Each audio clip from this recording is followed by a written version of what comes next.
Okay, well, welcome back. So we're going to be talking about cloud computing for this final week. Um, so the PowerPoint for this chapter is this particular slide, this particular PowerPoint slides that I'm using right now. I'm going to share them with you. Actually, they're in the assignment. If you download the assignment, um, it's going to be attached to the assignment right here, right? So uh, when you look at the PowerPoints, don't worry about the PowerPoints that are, you know, in the big folder. You just use this slides that you have here when you're going to do your assignment, right? It's just 20 pages, right? So that's all we're going to focus on, whatever we have in this particular slides. I'm going to share them with you when we're done. All right, you guys got that?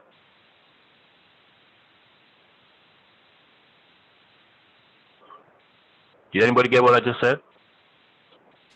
Yeah. Okay, so Brandon, what's the cloud? We all talk about the cloud, this and that and stuff. What's your idea of the cloud? It's like a huge storage service that is like accessed by a lot of servers around the world or networks. All right, so is it a physical location, or is it just like floating around somewhere? Who knows? In dark space. It just exists in the world, nowhere physical, I guess. It exists where? Huh? You said it exists where? Oh, I said it doesn't exist anywhere. Or like it exists in the atmosphere. So the cloud where we save all our information and all that stuff is just somewhere in the atmosphere. Maybe not. I'm not sure. Come on, Brandon. What exactly are you saying? Half the words come out of my mouth. I don't understand them. The words are just coming out of your mouth like, hey, who's in control of Brandon? Anybody in there? Okay. Chris L. So Brandon says that the cloud is somewhere in the atmosphere. So what's your take?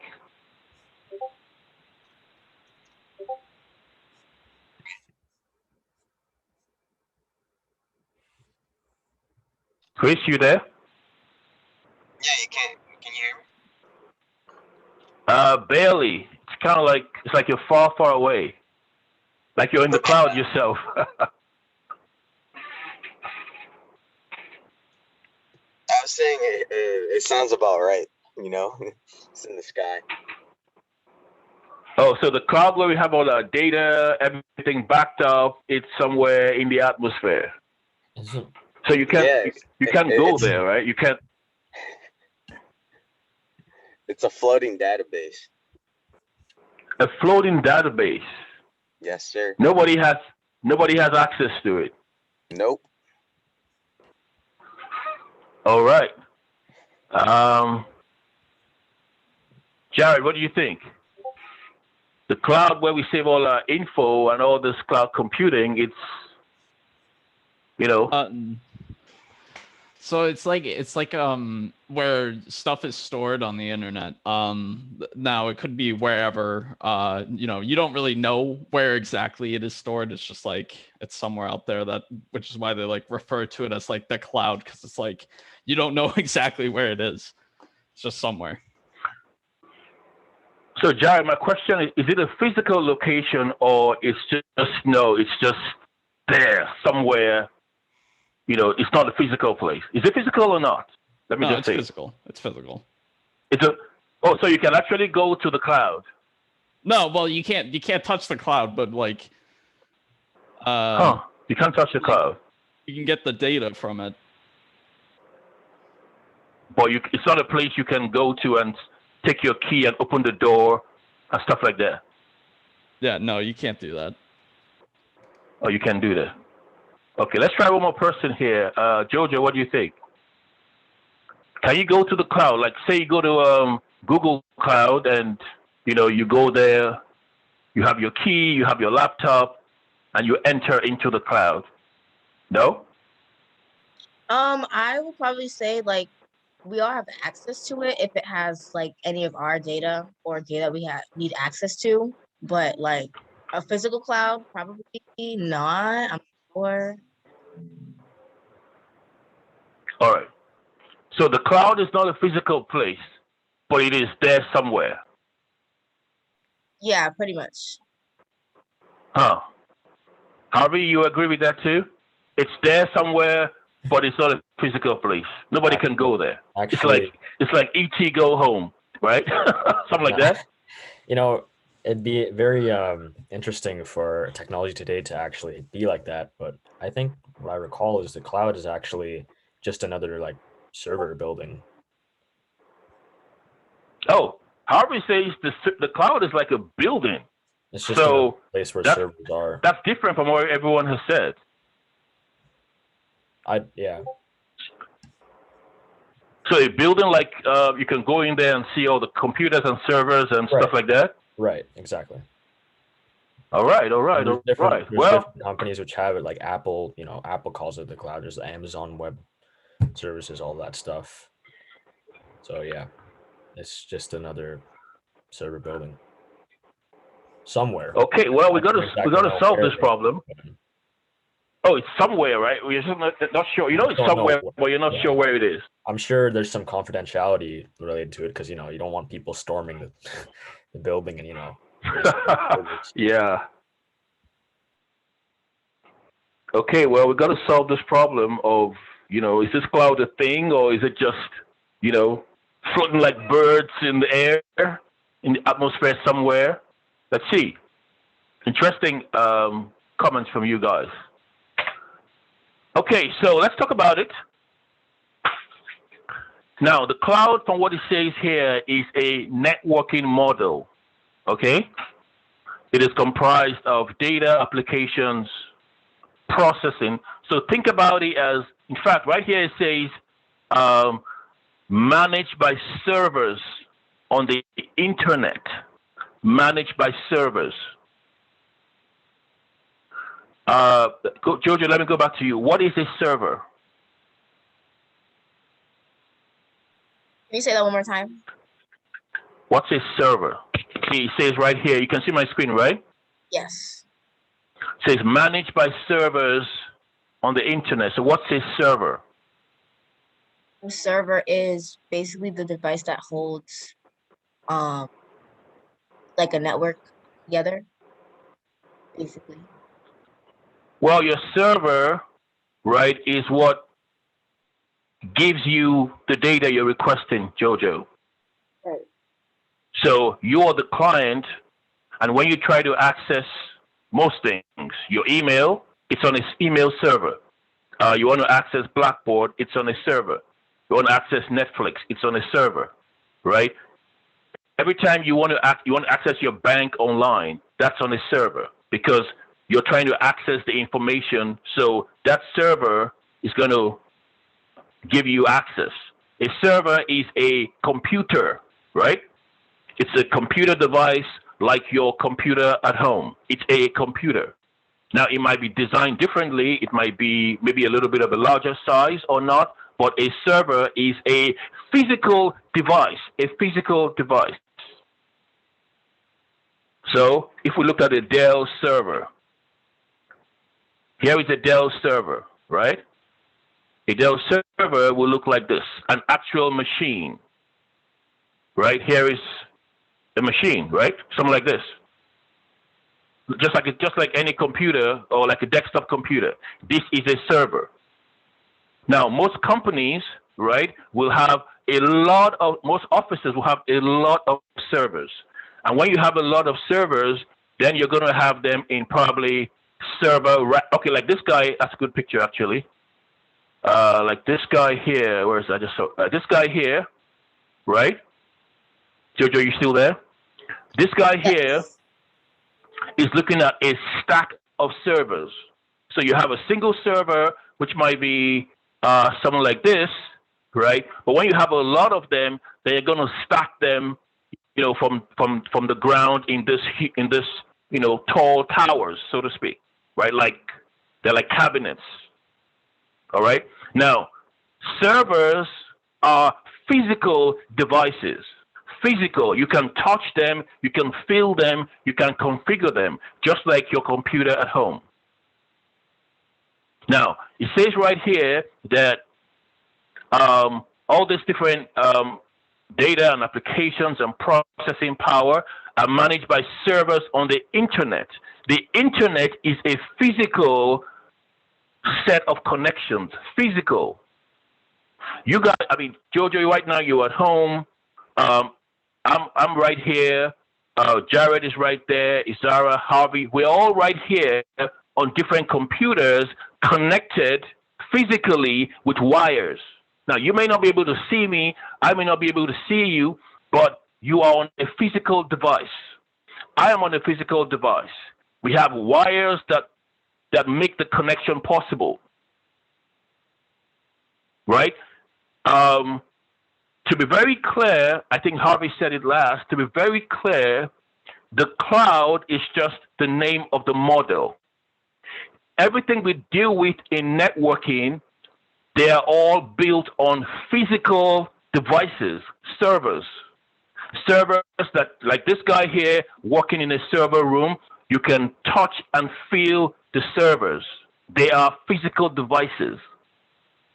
The idea of a cloud is the name of a model where you have all your processing and applications and data stored in servers or clouds all around the world. The idea of it, we're going to see as we keep talking a bit more about this, but you got to understand clearly, right, that this is a model that is built on servers on the internet. It is not somewhere in the cloud that nobody knows.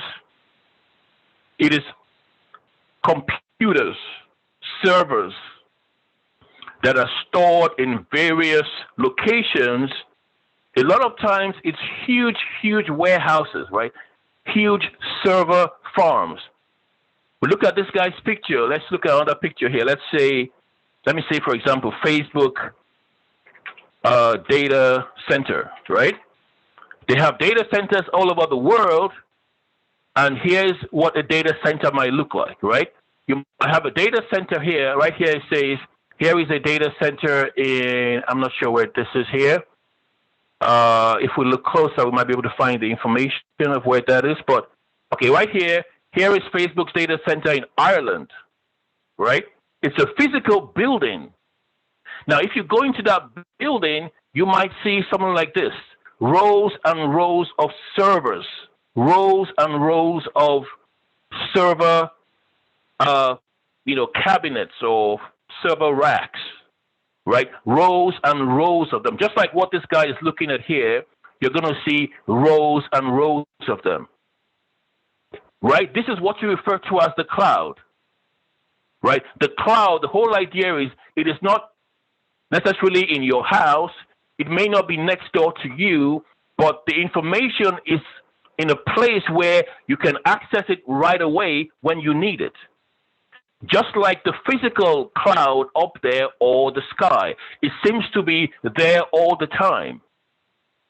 So if you travel from here and you go to New York and you go to Maryland and you go to Florida and you go to California, every time you look up, you're going to see the sky or you see the clouds. They seem to be always there all the time, just like your data. Jared, let me go back to you. If you travel from here, Jared, and you go to California and you want to check your email, where would you check your email? The same place. On your phone, right? Yeah, on your phone. Would you have to come back to Boston after 1 week to check your email and say, oh, guys, I can check my email now. When I get to Boston, I'll check it out and get back to you guys. No, you can just check it anywhere. It's right there. It's right there. Right? It's right Yeah. there with you. They're going to tell you, you can check it right now. You're like, no, it's right there in Boston. No, just pull out your phone. Trust me, you're going to see your email right there. Oh, how about my Netflix? It's right there. Just log in and you can get to it. How about YouTube? It's right there. Oh, how about when I go to Portland? Will I be able to see it? Yeah, of course. It's right there. So in a sense, it's always there. Like the physical clouds or sky right above you, it's always present, right? You have access to it with your device, with your computer, with your laptop, with your TV at times now. It's available to you all the time, right? So it's a model, right? The cloud there is not, the idea of something fluffy in the air. Oh, clouds.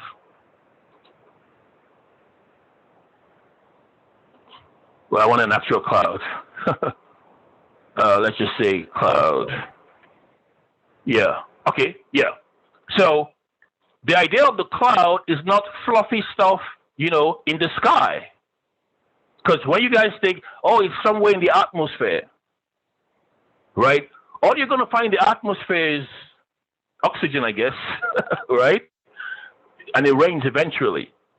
When we talk about the cloud computing, we're talking about devices, computers, servers, right? Servers that are managed by human beings like yourself and myself. So it's not anything mysterious or something in some other world that we can get to, right? It's just a model, right? To think that all these applications and data and processing, right, can be accessed by anybody at any time on the internet. And very importantly, managed by servers. Without servers, there ain't no cloud computing. And we know that servers are physical devices. So you guys need to really understand that, okay? So with that said, let's keep going. So this model of cloud computing, right, is you have access to resources, right?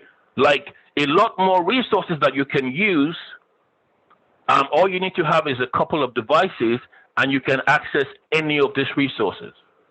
You can access movies, you can access music, you can access storage, you can access applications, a whole host of services that you need without having to physically have them in your house, or you don't even have to have them installed on your computer.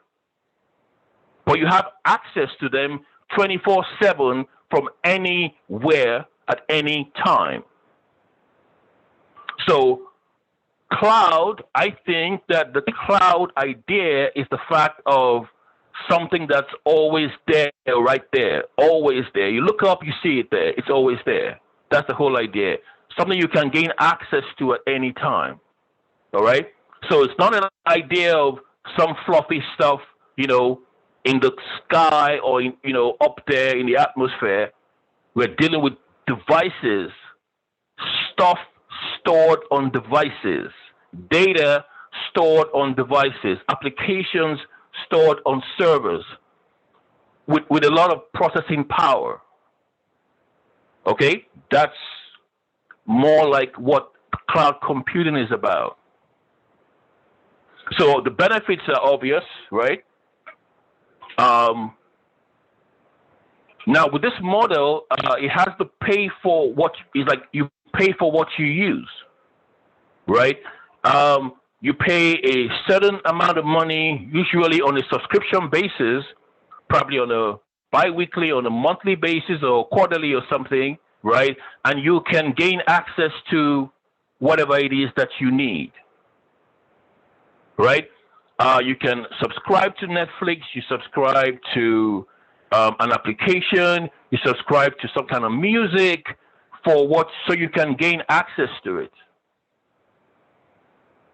You don't have to have a server set up in your house because you want to listen to music. You're going to store stacks and stacks and stacks of servers in your house because you want to watch movies. No, these things are in a remote location, not where you are, right? In a remote location. They're all around the world. You can find some in the Northeast. You can find some in the South. You find them all over the state, all over the country, all over the world. All right. So the benefits are, things that we experience all the time. Like I said, reduced physical plant costs. You don't have to set up this huge warehouse for yourself, right? You don't have to do that. So you're not paying all the setup costs. You're not buying all this equipment and all this different machinery and paying for all this electricity. You're only gaining access to exactly what you need. For example, when you think about Netflix has warehouses with servers very similar to this. They have hundreds of thousands of movies. Well, if you were going to have all that stuff in your house, you have to set up a whole lot of equipment, but you don't need to. All you need is your phone or your laptop, and you sign up with Netflix, and you can access whatever Netflix has to offer. Huge, huge benefits. Now, let me take you a little bit down memory lane here. We'll probably see it in a bit.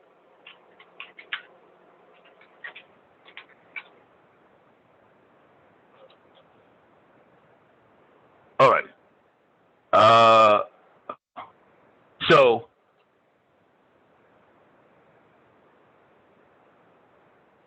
Harvey, this looks familiar to you? Of course. Of course, right? Yeah. So before we had the cloud concept, a lot of applications were on CDs, compact disc, DVDs. A lot of applications were on CDs. You're going to have something like this. Yep, you have all kinds of stuff on CDs, right? Some stuff from Microsoft, from Dell, all kinds of stuff was on CDs. You had to have a physical CD, and you stick that in your computer to be able to access a whole lot of programs and applications and music and all kinds of stuff, right? When the cloud model came, you don't need these physical devices, right? You now access all this information digitally, right? Thanks to the internet, digitally, right? That's part of the benefits of the cloud. So right here, so you don't have a lot of physical things that you deal with in terms of the end user, right? The company, the providers, the vendors, Netflix, Microsoft, Amazon, eBay, name it, Blackboard, Gmail, they all have to have all these physical components and devices, but the client, you need very limited devices to be able to access these services. So you're not paying a whole lot of upfront cost, whether you're an individual or you're a company.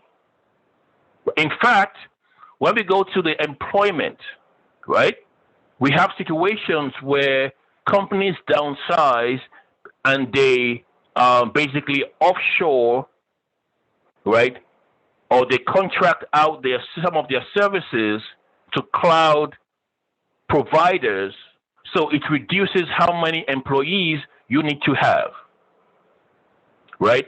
So you would have, in some cases, you would have lots and lots of employees managing all these devices. Now you have huge companies that have server data houses, data warehouses, right? So you don't bear the cost of hiring all these employees. You outsource a whole lot of your data and processing and applications to server companies, and so you don't need all these employees any longer. So there's some benefits to it, right? Reduce plant cost, reduce upfront costs, reduce personnel or employment costs. Those are some benefits that we find to cloud computing. Okay, so talking about benefits, let's talk about disadvantages. Michael, have you experienced or have you heard or what can you imagine the disadvantages will be of cloud computing?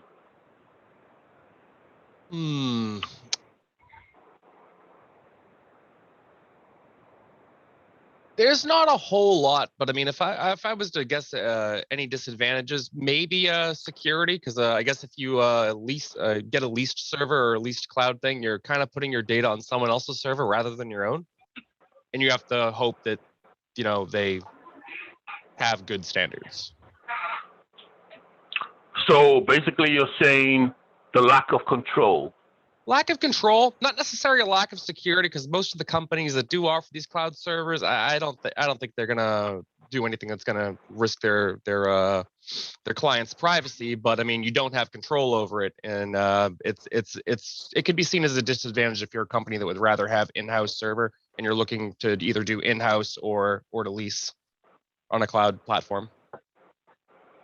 So lack of control. Amy, what else would you see as a disadvantage of cloud computing?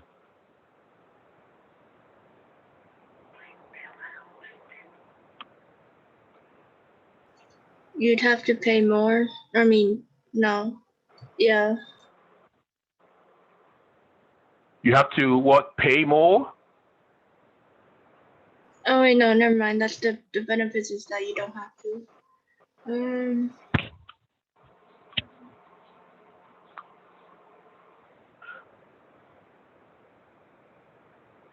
What else can you think about, Amy? Let's see. Okay, let me show you something, right? Because you talk about payment. So let's look at this here. Maybe it'll help you. So let's say, I don't know.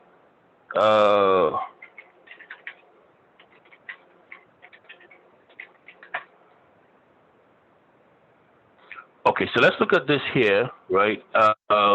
Let's say I want to buy, some of Microsoft stuff, right, Amy? So let's look at this example here. Oh, where is it? Okay. All right, so look at this here. All right, now, Amy, look at this. Actually, wait a second. All right, let's look at this, right? So, Amy, let's say you had a business, right? Because you just said now that, it told us here that there's that you don't pay a lot of cost. But let's think about it in a different sense. Now, you see here, Microsoft 365 Business Basic, $5 per month, okay, per month. And then you have access to some of this stuff here. Microsoft Business Standard, $12.50 per month, $20 per month, $8.25 per month. Now, when you had this kind of model that we talked about, if you bought your Microsoft Office products, you bought it and that was it. You just buy it and that's it, it's yours. With this idea, you're paying, Amy, what? Every month. Is that a disadvantage? Do you think that's a disadvantage? That you just got to pay forever? No, because I think there are benefits that comes with each of the plans. No. No, we're not talking about benefits. We're talking about, do you see this as a disadvantage or you wouldn't call this a disadvantage? I mean, in a way, kind of is a disadvantage because you do have to pay monthly, but the pricing of it per month, I guess, isn't so bad.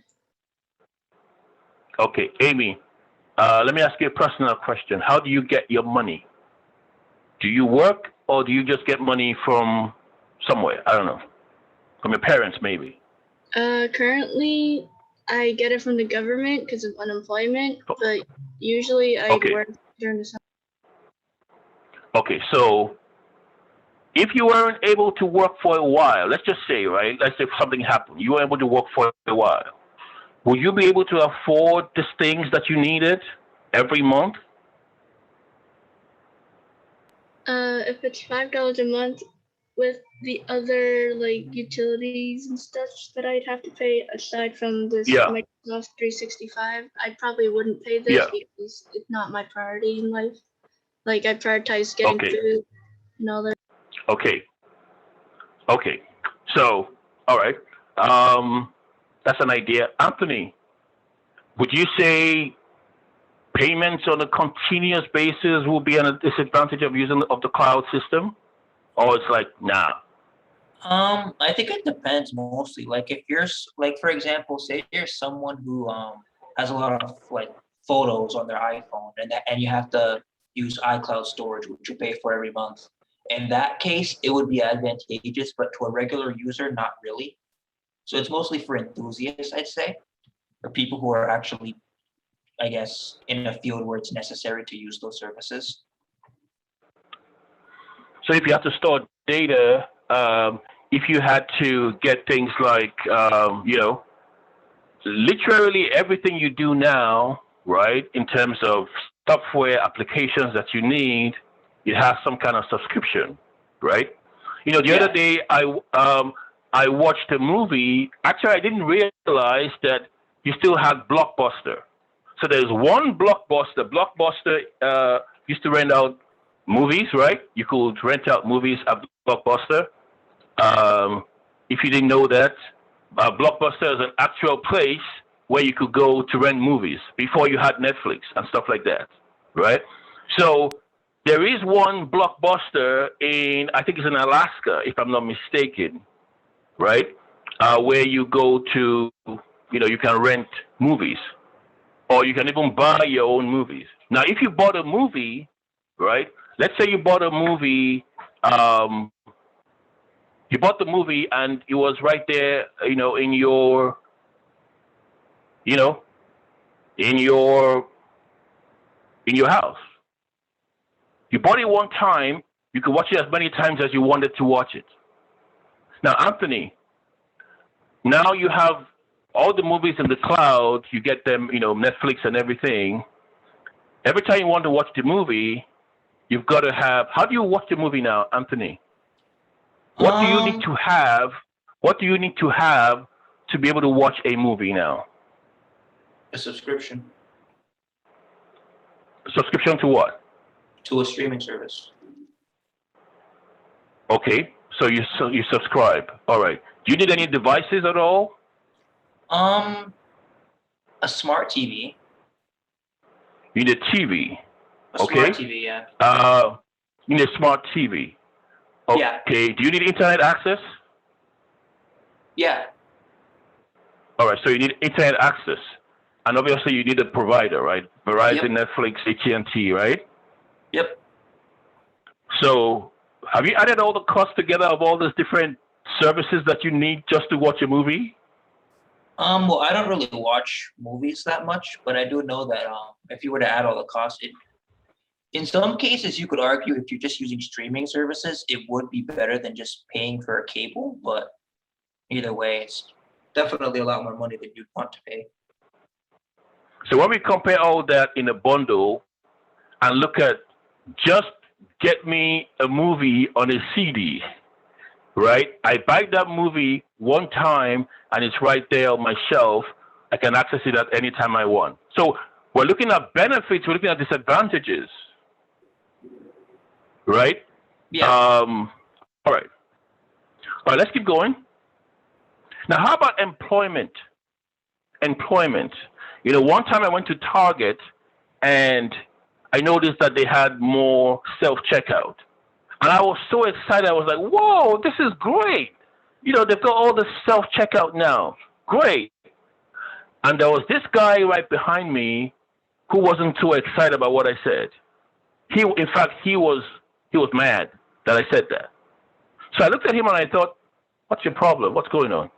And he said, there's nothing good about what they just did. That can't be good at all. Now, Abdurrahman, why do you think he will say that? What do you think his point was? This guy walked in Target, and he was upset that I was happy they had self-checkout.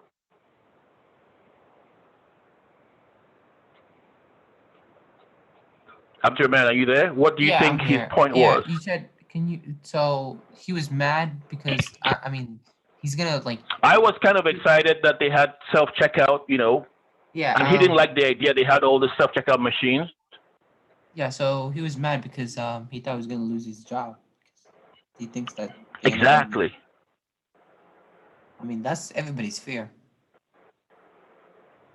All right, so that's kind of like how the cloud system works, right?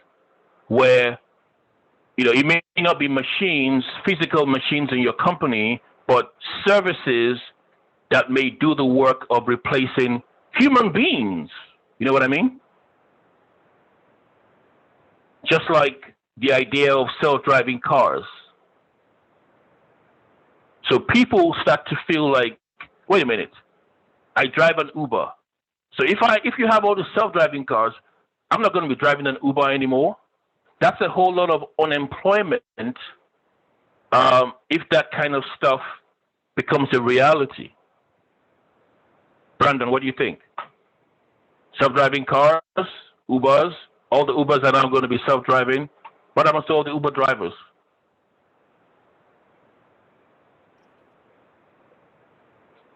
Brandon?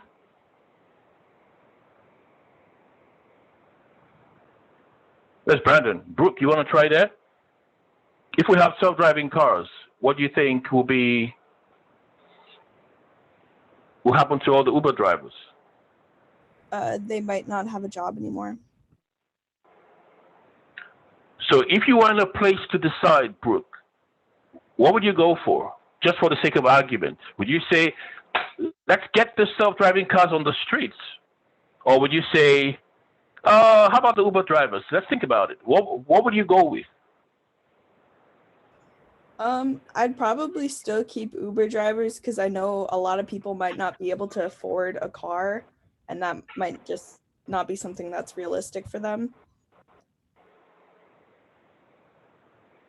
All right, so you're looking at a balance here, right? It's going to be a balance somehow, a balance. So I like that. All right, well, let's keep going. We're talking about cloud computing here, benefits, disadvantages. So more, it says right here, cloud computing simultaneously adds convenience, and while what Michael said, you reduce control, right? So you have less control. Somebody else, Amazon, for example, or Netflix, or Google, they have their hardware, right? They host all your emails. If Google has if there's a network problem and you're trying to get to your Gmail, well, there's a problem. You can't get to your Gmail. Right? You can't get to your Gmail because it's on somebody else's hardware. Somebody else is managing the application. That can create security concerns because somebody else is managing it. Brooke, let me go back to you. Do you have like a flash drive and some stuff on your flash drive? Yeah. Okay. So it's in your possession. Every time you need it, you can just get it, right? You don't have to worry about, of course, except you personally lose it, but it's right there with you. So when we compare that with cloud computing, well, all your data is not on the flash drive. It's not in your bag. It's not, stuck to your laptop. It's on somebody else's hardware. So you lose control. Even though it's convenient, you don't have to carry around your flash drive all the time, right? You know you can access your data on Google Drive, for example, right? So you have the convenience, but you don't have control over it. And so you might be worried at times where there's concerns of security. All right, let's look at how the cloud works. So I think a good example will be virtualization, right? So VirtualBox I think you guys might have used VirtualBox, I think, or at least I've demonstrated it for you guys. So the way the cloud works, you have all this. So right now, Brooke, can you see my computer, right? You can see my screen. You can see what I have here. Yeah. So right now now my computer is a Windows 10, but I have a Linux operating system, right? So first of all, I have this VirtualBox. Now this VirtualBox, it operates in a sense independently of my operating system. So even if my operating system was a Mac, I would have this virtual environment where I could install as many operating systems as I want. I wouldn't have to worry about, oh, is it compatible with my Windows or not? I wouldn't have to worry about that. So in a sense, this is a kind of a cloud. So I go to my Kali Linux, for example, I can hit start, and I give it a few seconds. It's going to start.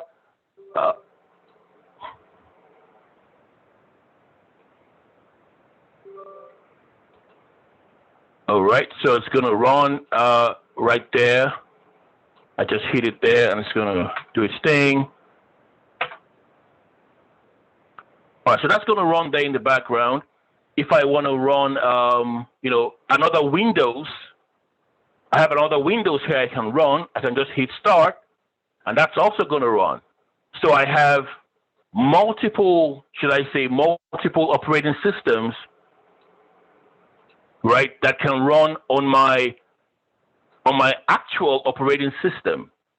Now, all these operating systems, the Kali and the Windows, they operate virtually, kind of like how the cloud works, right? They operate virtually on my own computer.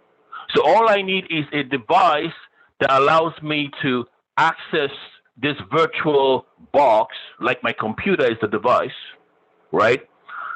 But it's basically, so right here is my Windows 10. Okay, the Kali is still coming up.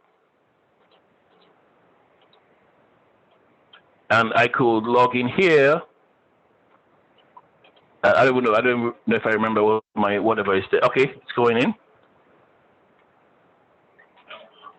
All right, so I could log in here, right? So my virtual box is kind of like it manages my cloud operating systems, right? In a sense, my cloud operating systems, right? So if we go back to the PowerPoint here, so there's some kind of emulation, right? The cloud, it kind of operates like virtual machines, right, on the computer network. So logical computers, for example, this Kali that I have or this other Windows that I have, I'm not able to touch it physically, right, in a sense. Just like if you're accessing your Netflix, right, I mean, you can't necessarily accept you had access to the building where they operate, but most of us don't. We know it's set up somewhere, but we don't have physical access. It's a different thing if you had your CD that you could just install on your computer, you understand? But you don't have physical access. You only access it through the internet. All right? So right here it says the hardware, you borrow hardware from physical host computer. So this Kali, for example, right, it has Firefox, it has files, it has a whole lot of things that my actual computer has, right? It operates virtually. It has all the resources, it has files, it has a desktop, just like my actual computer. It functions like an actual computer, right? The resources, the power and processing power is from my actual computer, right? So the idea of a virtualization is where you can run independent systems, right, that are not necessarily tied to your actual operating system. Okay.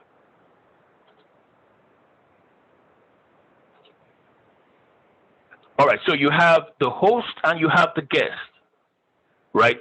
The host is the physical machine. For example, my computer is the host, and the guests are the virtual machines that are running in what you might call a hypervisor or this virtual environment, So, for example, the Kali here is going to be my guest.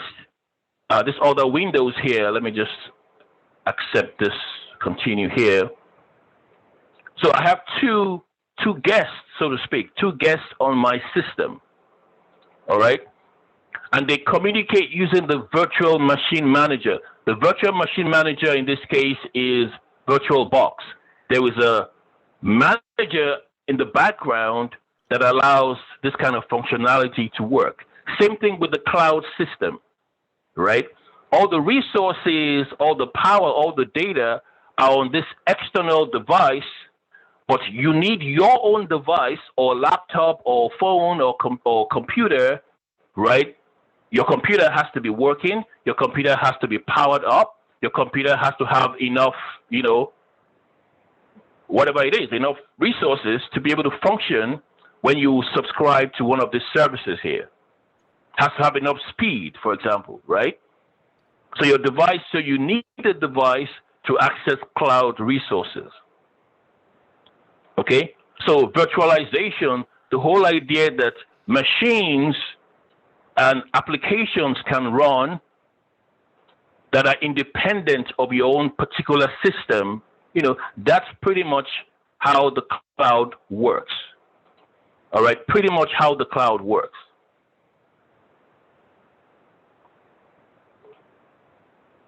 Jared, does this make sense to you? Just using this VirtualBox demonstrations here? Yeah, it makes sense. I mean, I've worked with VMs before, so. All right, so obviously you can install, whatever you need to install. It looks like just your actual computer, right? Just your actual computer. So that is pretty much how the cloud functions. All right, let's keep going here. So that's just a picture of what we just looked at. Okay, let's see some other technologies that might be involved here. Network connection type. So if I go to my control panel and I view my network status and tasks here. All right, now you can see here that I have a NIC card, right? So right here it says you have virtual network interface cards, your NIC card, right? Or your network adapter. So right here I have a VirtualBox Ethernet. Okay, a VirtualBox Ethernet. A lot of connections on your computer, like I said, they function like physical connections. They have MAC addresses. They might have associated IP addresses, right? They have the similar characteristics as your actual machine, right? They have to have all the connections and all the addresses that a regular computer needs to be able to work. All right. So one host can support multiple virtual switches. Now we talked about switches. Switches are devices that move data right to its particular destination based on MAC addresses or port numbers. All right. So right now you can notice that I have my Windows here and I have my Kali here. They are all managed by the virtualization system that I have on my computer. Right, and each of them, for example, if I go here to look at my IP address and stuff like that, and I do if config, it's going to give me my information, right? So you can see right here that it's got my IP address, it's got a IP address there, there's a MAC address.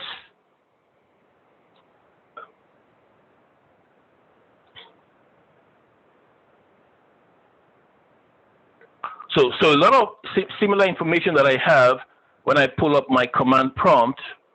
I'm pulling up the wrong thing there. I want to go here, go to my CMD. So if I pull up my IP config,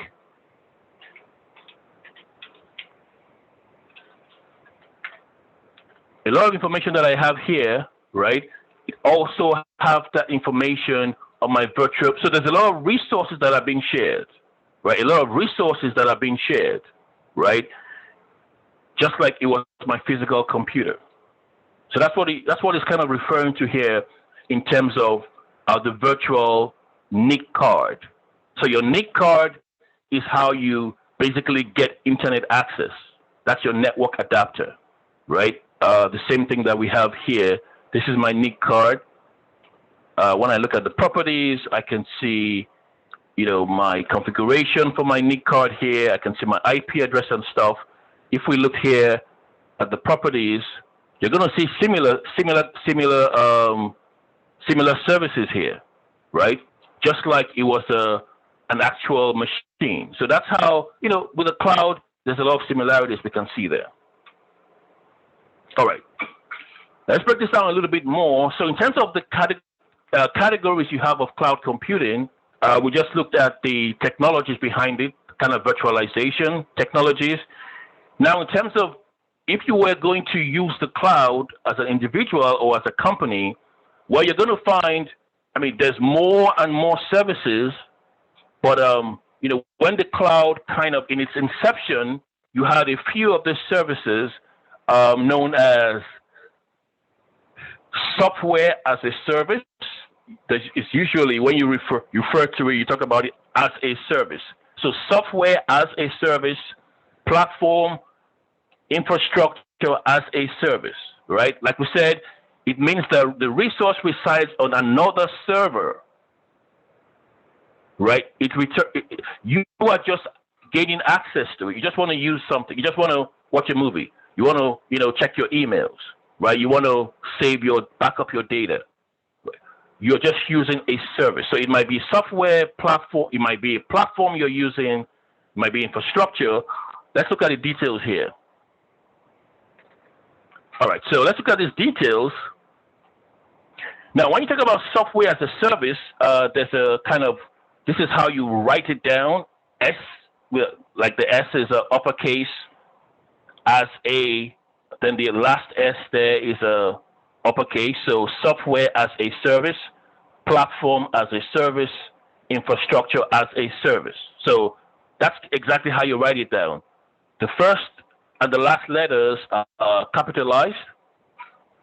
So software as a service, you're looking at email, social media, right? When you access social media, when you access games online, you are accessing software.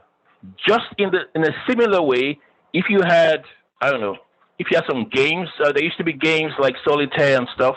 Let me see if they still have that stuff here. All right. So you have Solitaire on your computer, right, that you can play. Well, in the cloud,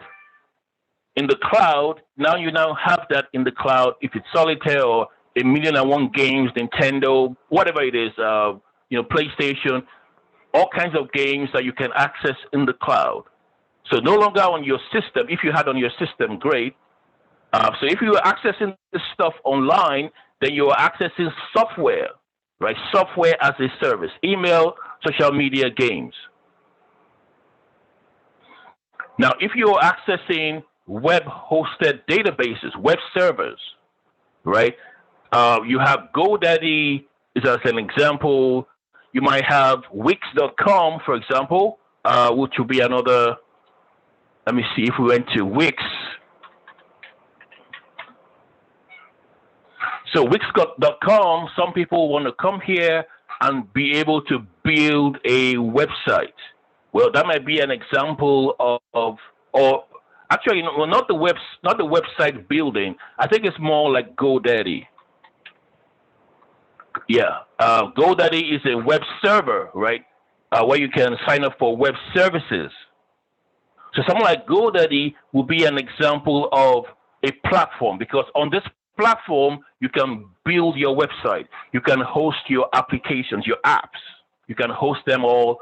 If you want to create a company, right? You want to create a website, for example. Jessica, have you ever registered a website? Have I? No. Okay, let's say, what's your dream website? Just let's see if it exists. Give me a name for your dream website. I don't know. Do I just pick a random name? Okay, how about your first and last name? Let's see if that exists, right? Okay. So if you have a website, it's called Jessica Bishop, right? So let's see. If you want to create a website, like, okay, it's time for me to launch out on my own and do my own thing. Let's see if it exists. Oh, it doesn't exist, Jessica. Somebody has taken up your name. So if you want to claim your name back as a website, do you have $4,000? No, they can keep it. Yeah, but so the idea is if you wanted to, well, they have options here that are kind of available anyway. But if you want to build a website, and have your apps and maybe have a online store and stuff like that, then you're talking about platform as a service, right? PaaS. So the first one is SaaS. Now you're talking about PaaS, right? Web hosted databases. So you set up your website and it has a database of all your customers and all your sales and all your vendors and all your, whatever it is that you're selling. You're talking about a web hosted service on the web server. That's platform as a service. Now, how about if you had infrastructure as a service, right? So you go to it's kind of funny. You go to the cloud and you host cloud services, right? So let's say things like Google Drive, right? Dropbox. Those are cloud storage infrastructure in the cloud, right? So this is like examples of what you will find in these different categories. If it's software, emails, and social media, but when you want to be a bit more creative, you want to create and host data and stuff like that with your customers' login information, all in the cloud, then you're talking about stuff like that, right? Okay, let's see what else we can get here.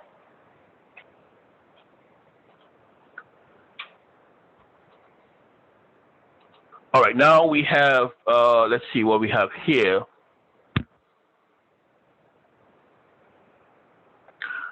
So when you look at software as a service, right, you're trying to say, well, the people, how do you access, who needs these services? Let's just put it that way, right? Who needs these services or who uses, 1 second here. All right. Now, who is more likely to use software as a service? Who is more likely to use platform as a service? Who is more likely, or what kinds of people, or what kind of professionals, who is more likely? So when we look here, we're looking at software as a service. Most, it's likely you have users, just regular users like yourself and myself, right? We need to access our emails, our social media, games, and all kinds of stuff in the cloud or online, like we say now. You're going to find users, just regular users, using software as a service. Now, when you look at platform as a service, you're talking about people who develop applications. So if you're a developer and you build apps and you're into programming, you've got knowledge of SQL and PHP and C++ and Java and JavaScript and HTML, and you're an application developer or software developer, right? You're working at the platform as a service. That's the kind of service you need. You're going to use mostly, right? Platform as a service. Now, if you're into infrastructure as a service, then you're most probably a network architect. You build networks, right? Just like in the physical space, you will build a network in a company. You will buy the servers and you will buy all the different hardware and all the different, cables and wires and switches and routers, and you will set it up, right? Same thing.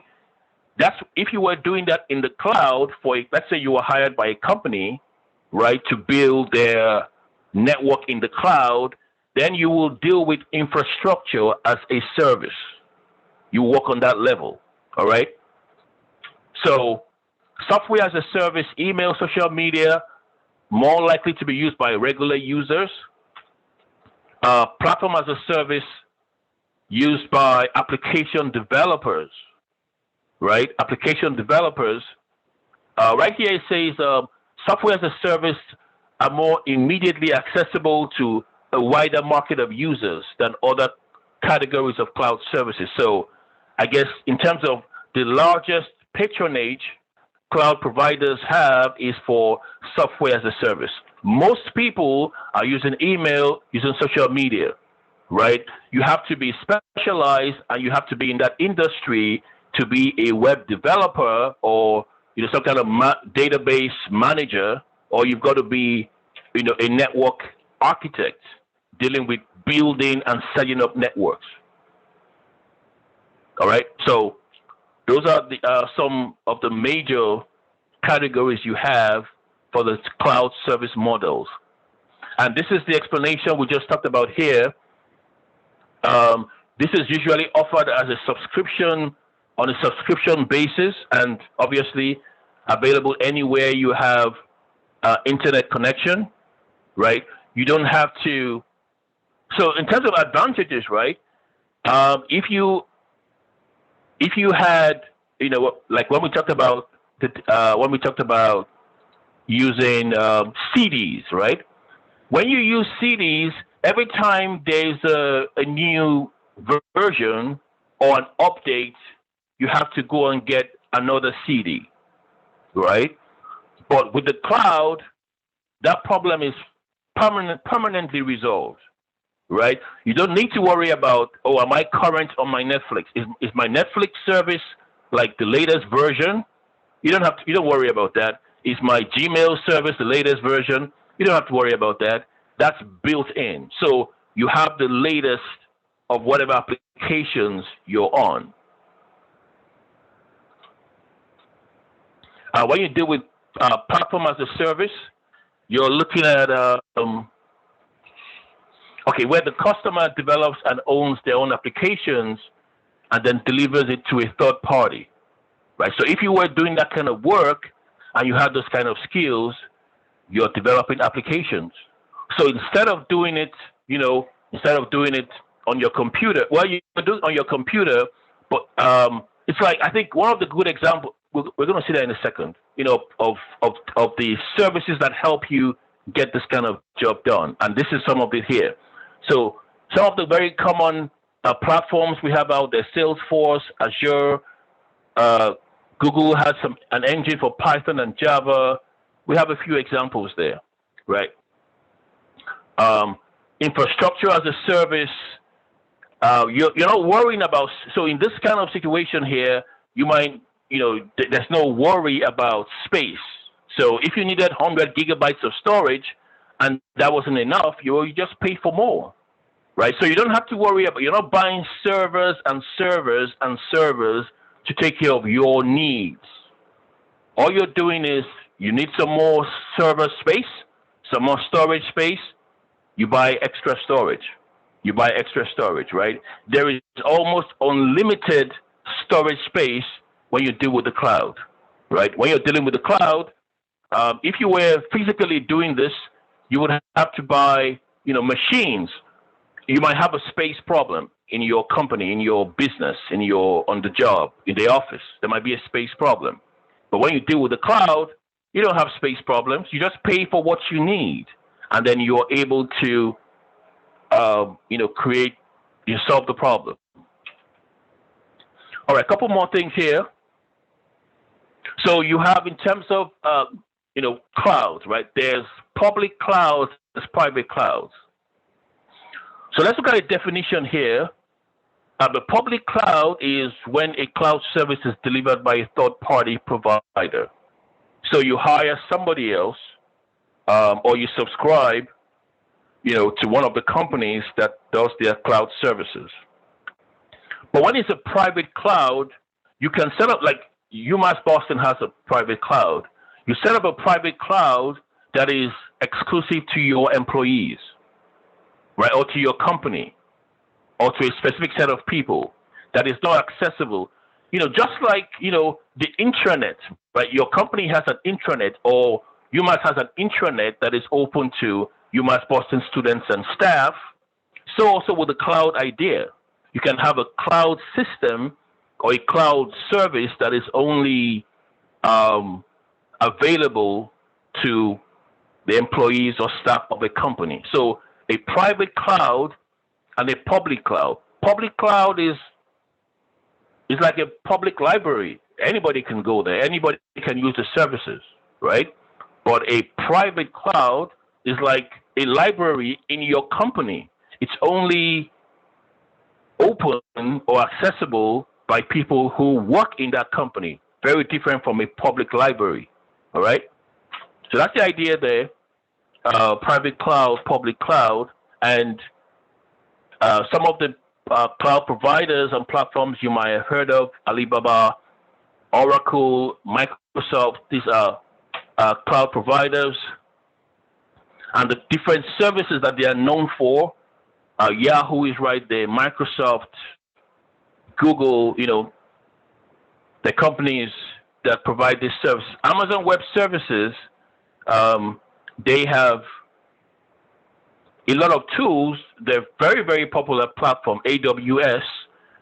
In fact, I think you might find in a lot of, maybe not now, but at a later point, IT professionals try to, get some AWS certification under their belt, because it's a very good entry point into the whole world of cloud computing. So if you got interest in knowing more about cloud computing, Amazon Web Services, I've heard, they have a lot of introductory courses and programs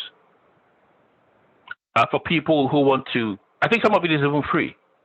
Some of the services are free from Amazon Web Services. Some of their certifications and courses and tutorials to get you learning about about cloud services and cloud computing. Michael, have you heard anything about AWS offering some free courses? I have, yeah, and they stream stuff on Twitch every now and then too, and kind of explain some stuff. They'll do some light courses, but yeah, it happens. Not all the time, but it happens. Yeah. So these are technologies that are right out there, and yeah, you're right. Information goes out every time, and so to know more and to learn more, they have all kinds of courses. Real So quick, this is just like Go ahead. Yeah, Go ahead. Is the second sysadmin course, does that have to do with Microsoft Azure? Say that again. The second the second sysadmin course, does that have to do with Microsoft Azure, the Windows Server Administration? What's the name? What's the code for the? Is it IT what? Let me look it up for you real quick. Sorry. Yeah. Shit.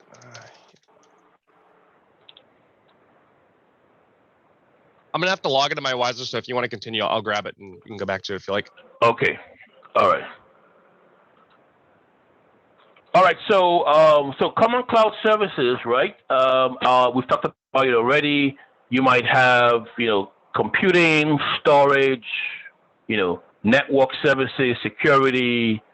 I mean, everything. I mean, most things on a daily basis are being moved to the cloud, and so literally every type of service that you might require, you're going to find a cloud component or a cloud service being offered for that. All right, so management tools, data processing, data analysis, security solutions, backup systems,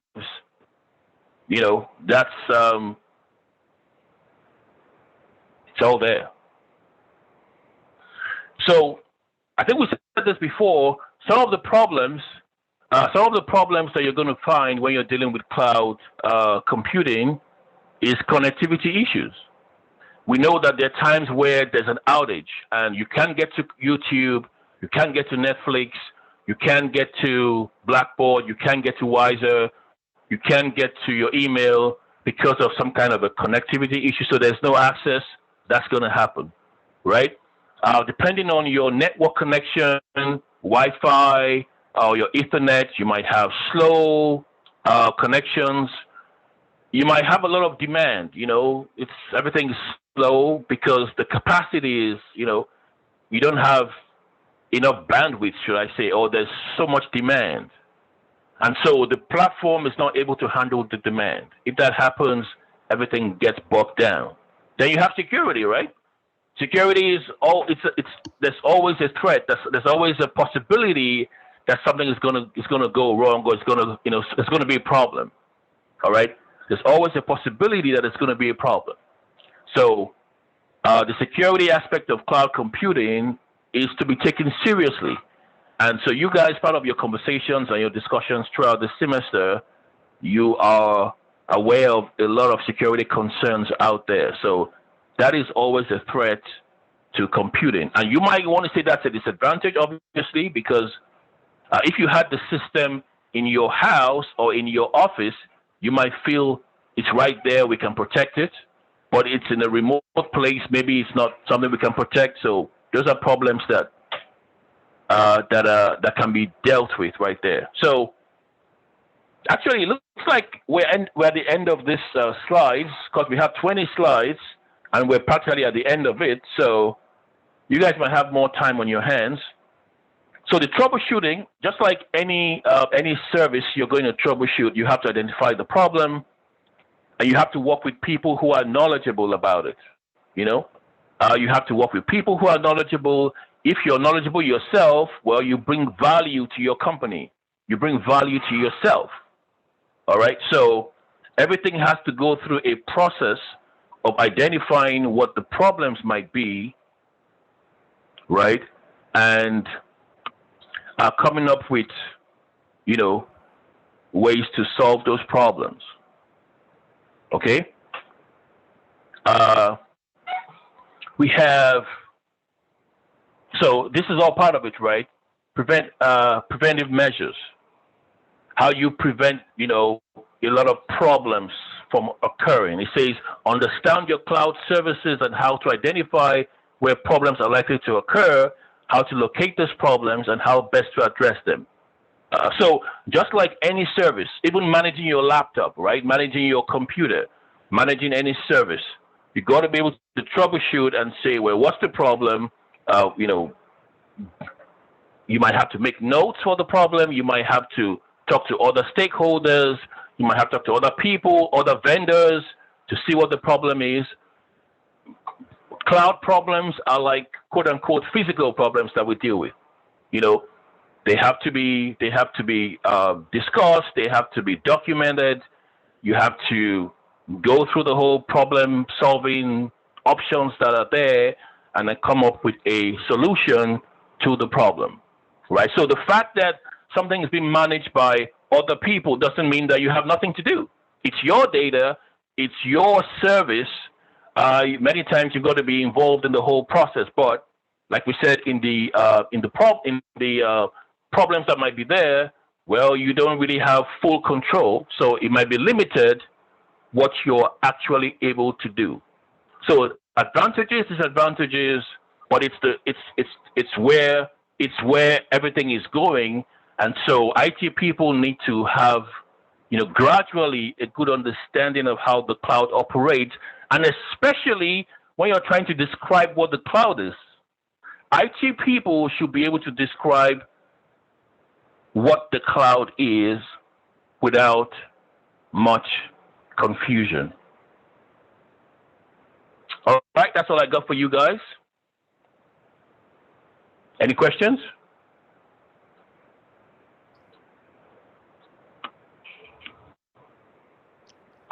Oh, that course was 442, but I actually got the answer.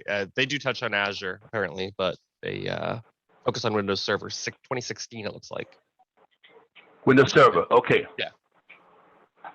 All right. Well, the good news I have for you guys, if you call it good news, is this is all we have to talk about with cloud computing. And so we have come to the end of this course. Believe it or not. I thought we were going to take longer on this slides, but we've covered pretty much what we have to cover as an introduction, just like the security chapter 9, just an introduction to cloud computing, and then you get more information in the other courses that you take. So this is going to be the last class. If you look at the assignment is, this is actually the assignment here, right? So just like every other assignment, there's some information there for you to look at and some things for you to do. Okay, let's go to the attendance and let me know if you guys have any questions. Stop recording.